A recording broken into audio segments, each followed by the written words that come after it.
Hola, ¿qué tal? Muy buenas noches. Bienvenidos a una nueva edición de Pulso Legislativo, el programa que se propone llevar a sus hogares todo lo que ocurre en la legislatura provincial, desde los proyectos que presentan nuestros representantes hasta las diferentes actividades que organizan las diferentes áreas de la legislatura provincial. Como siempre, iniciaremos nuestro programa conociendo nuestra orden del día. Es allí donde conoceremos algunos de los temas que veremos en el programa del día de hoy. Modificaciones a los pedidos de informe. La iniciativa busca sancionar a los funcionarios que no respondan a los interrogantes emitidos por las cámaras legislativas. Proponen ley de coherencia minera. El senador por el departamento Belén promueve que se retengan los fondos de regalías mineras de aquellos municipios que prohíben la explotación minera. En primera persona, conoceremos más acerca de la vida y trayectoria del diputado Oscar Pfeiffer. Diputados visitaron el yacimiento Bajo la Alumbrera. Integrantes de la Comisión de Minería de la Cámara de Diputados visitaron la mina de Bajo la Alumbrera junto al secretario de Minería de la provincia, Rodolfo Micone. Conociendo la legislatura. Conocemos hoy cuáles son las actividades y capacitaciones que organiza el área de capacitación y extensión legislativa de la Cámara de Diputados de Catamarca. La diputada provincial Juana Fernández ha presentado un proyecto destinado a modificar la ley 4718, que es la ley que regula el procedimiento de contestación de los pedidos de informe. Lo que propone esta iniciativa es castigar a los funcionarios que no respondan a los interrogantes de las cámaras legislativas. Pero para conocer más acerca de este proyecto, escuchemos la palabra de la diputada del bloque Frente Cívico y Social Cambiemos, Juana Fernández. Nos interesa sobremanera que cada vez que pedimos informe al Ejecutivo no quede solamente en cuestiones mediáticas o como que uno quiere obstaculizar alguna situación en particular, sino la necesidad de saber realmente en tiempo y forma cada vez que uno pide un informe, porque si no se dilata en el tiempo, pierde toda la esencia de la situación cuando uno quiere saber y de paso poder tener de alguna manera una visión total, no parcial de lo que está pasando, porque los pedidos de informe nosotros los tenemos en base a documentación que nos llega, la documentación que investigamos.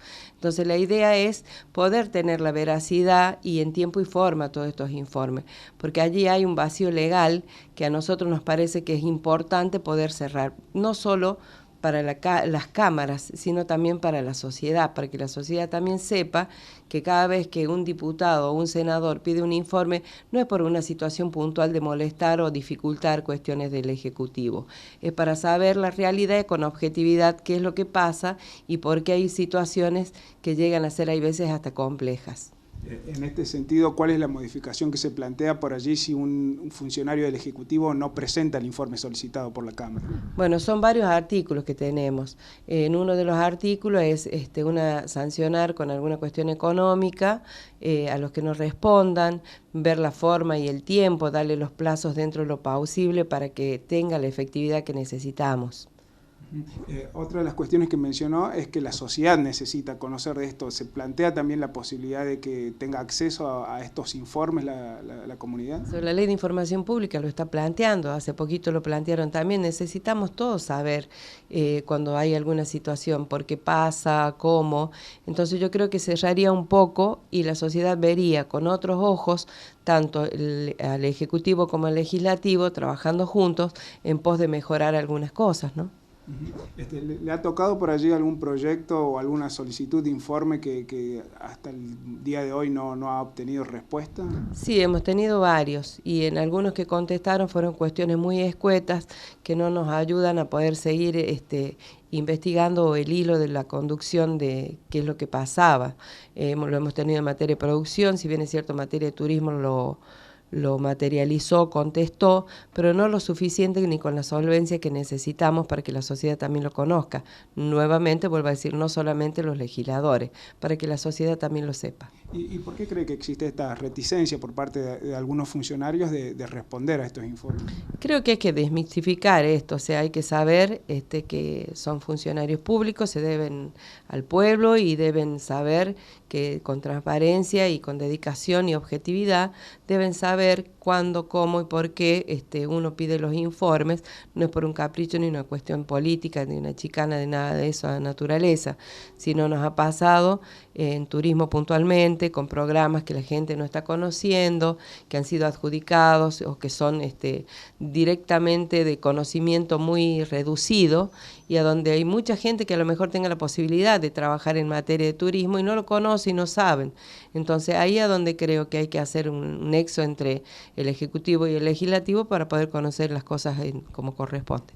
La ley, como está en la actualidad, no exige nada a los funcionarios del Ejecutivo cuando se solicita un informe. Sí, les exige, pero relativamente le da las franquicias de contestar o no contestar, le da algunas alternativas que no contribuyen, digamos, a lo que uno quiere y visualiza como una imagen, digamos, de solidez en cuanto a las preguntas que uno se hace o que la sociedad misma quiere saber, ¿no?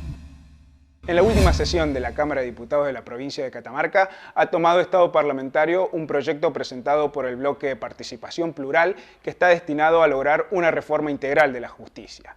Nosotros entrevistamos al jefe del bloque de Participación Plural, Roberto Perrota, quien nos comentó cuáles son algunos de los aspectos más importantes de esta iniciativa.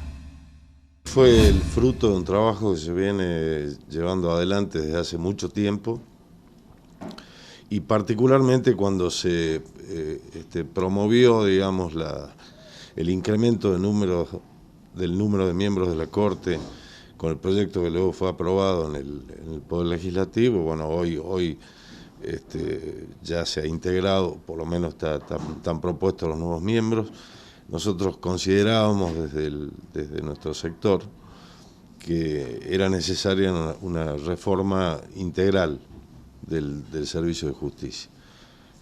No obstante, claro está, acompañar la decisión del Poder Ejecutivo de que debía incrementarse los miembros el número de miembros de la Corte. Pero esa reforma era necesaria, sigue siendo necesaria, y además debe ser una actividad continua, diría yo, del Poder Legislativo, del Poder Ejecutivo y del Poder Judicial hacia una justicia mejor, hacia un servicio de justicia mejor en la provincia.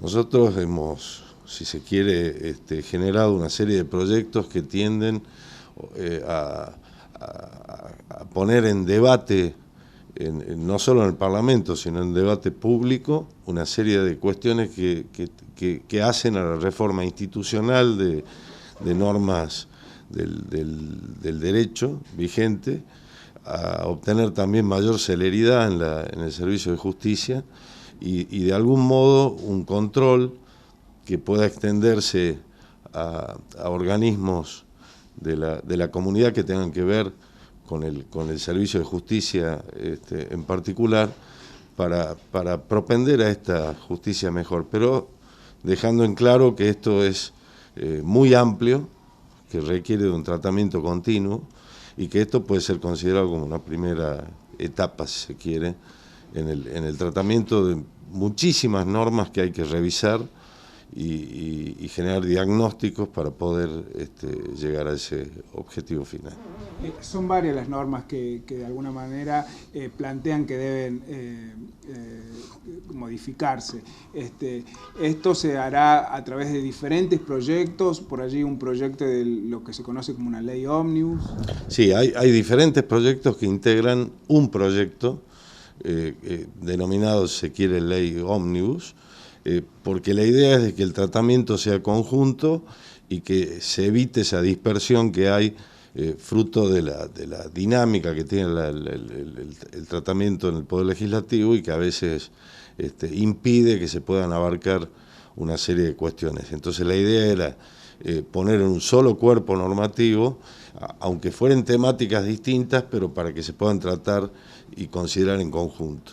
Y de hecho, bueno, allí se han incluido múltiples propuestas y proyectos de distintas materias, por caso el tema de la doble instancia administrativa, el régimen de salidas transitorias para los penados, la emergencia en materia de violencia de género, En fin, la ley de transición, el proyecto de ley, mejor dicho, que regula la transición cuando hay elecciones y cambio de autoridades en el Poder Ejecutivo de la provincia, la ley, ley de procedimiento penal juvenil, en fin, hay una serie, porque son casi 14 o 15 proyectos, y además uno que consideramos muy importante, que es la creación de la Comisión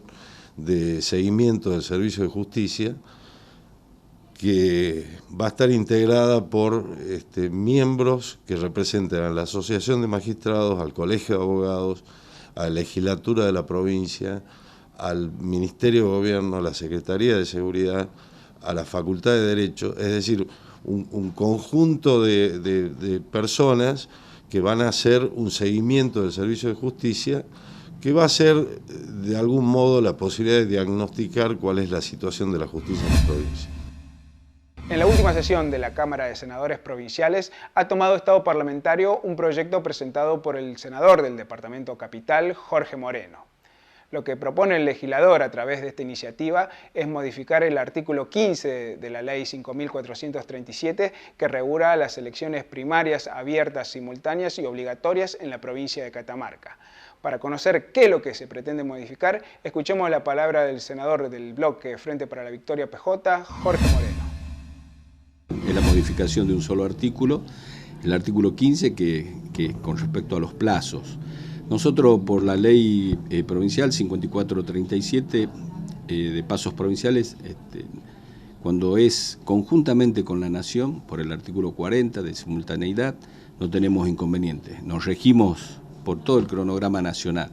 El problema es cuando hacemos uso de la atribución constitucional que tiene el Poder Ejecutivo Provincial y la posibilidad de doblar las elecciones, en este caso en el mes de marzo. Nosotros entendemos que tenemos plazos muy largos, muy laxos.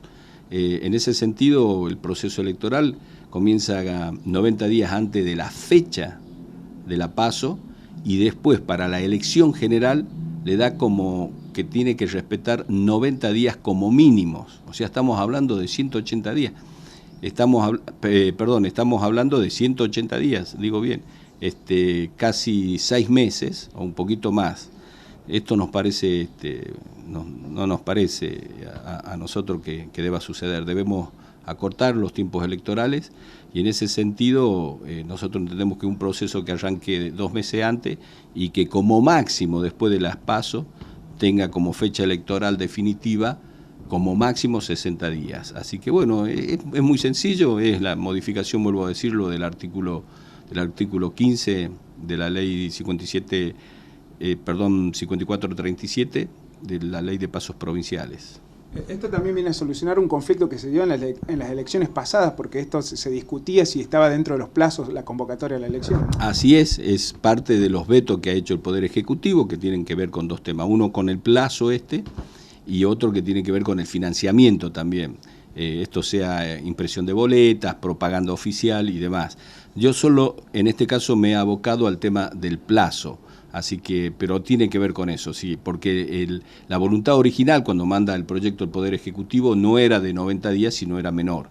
Así que tiene que ver con una adecuación, sí. Mucha polémica se ha generado en torno a la sanción de una ordenanza por parte del Consejo Deliberante de la ciudad de Andalgalá que prohíbe la explotación minera bajo algunas circunstancias en particular. Teniendo en cuenta este antecedente, es que el senador por el departamento Belén, Jorge Solajáis, ha presentado un proyecto que ha denominado de coherencia. Básicamente lo que propone esta iniciativa es que a aquellos municipios que hayan prohibido la explotación minera bajo cualquiera de sus modalidades, ya sea por una ordenanza del Consejo Deliberante o por un decreto del Ejecutivo Municipal, se les retenga los fondos correspondientes a las regalías mineras. Pero conozcamos más acerca de los fundamentos de esta iniciativa, escuchando la palabra del representante del departamento Belén en la Cámara Alta Provincial, Jorge Solajáis.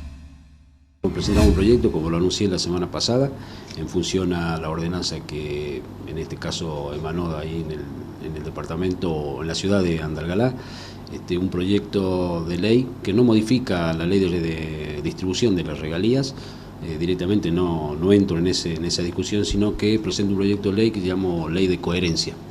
Entonces, la Ley de Coherencia apunta a que sea algo justo.